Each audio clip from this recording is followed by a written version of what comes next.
This is Mr. West back with you to show you guys what to do with this selfie. So number 2 of this 3-part series is how to separate the values on your face. Print it off your selfie. It fits the 5" by 5" square. You're looking good. And I'm going to show you guys how to start separating your values and doing the grid. So I'm going to go ahead and switch over to my overhead, and I'm going to show you guys how to separate your values.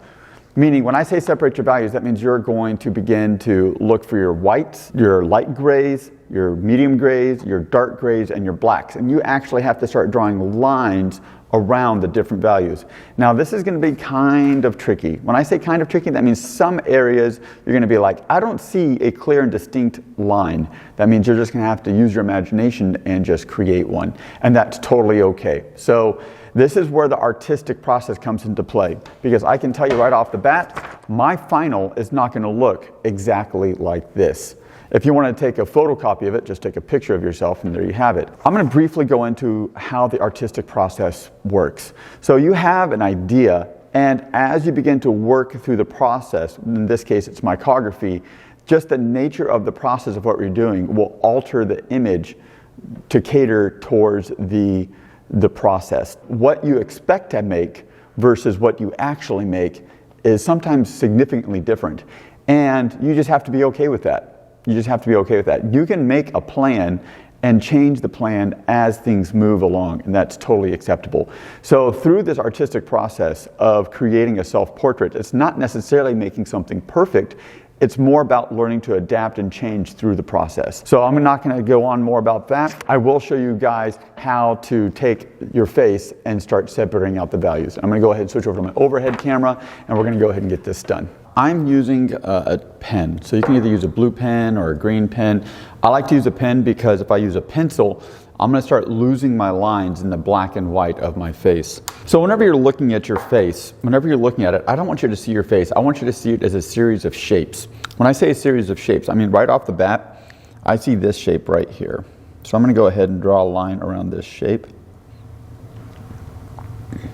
Sometimes people do like to use a pencil because it does leave a shininess. So what I'm doing is I'm just looking for the different shapes of the values. Actually, yeah, let's go get a pencil. Let's see how a pencil will work. I'm not a big fan of this blue pen. I don't know if you guys can even see that. Can you guys even see that? Can you guys see the blue pen in there? Oh yeah, there it is. Yep. You can see it. Okay. So I'm going to go ahead and start going around all my values. What I'm looking for are the lines separating out the values. Basically creating your own, a value scale on your face. But instead of it being squares, it's the shapes that make up your face.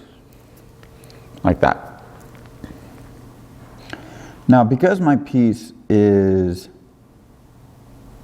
not in focus, it's a little bit harder to do. And not to mention, you're going to have to start figuring out what values are worth keeping and which ones are worth letting go. Like, that's a lot of small detail right in that area. Almost forgot to do the eye. It's a lot of small detail right in there.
How's that looking? That's not looking too terribly bad. So on this part of the assignment, you're gonna have to go through and start looking for the differences between your whites, your medium grays, or your light grays, your dark grays, your blacks, and start drawing a line around them, separating them. This is why it's important to have a full range of values going across your face so you guys can start separating out your values. After I get done with this, I'm gonna go ahead and put a grid on it. I'm also gonna use an ink pen for my grid. That's gonna be video number 3. All right, so I hope you guys found this video helpful. In video number 3, we're gonna go ahead and put a grid on that and knock that out. And that's gonna finish up my 3-part series of what to do with your selfie. I hope you found this helpful. If you have any questions, shoot me an email. Thanks.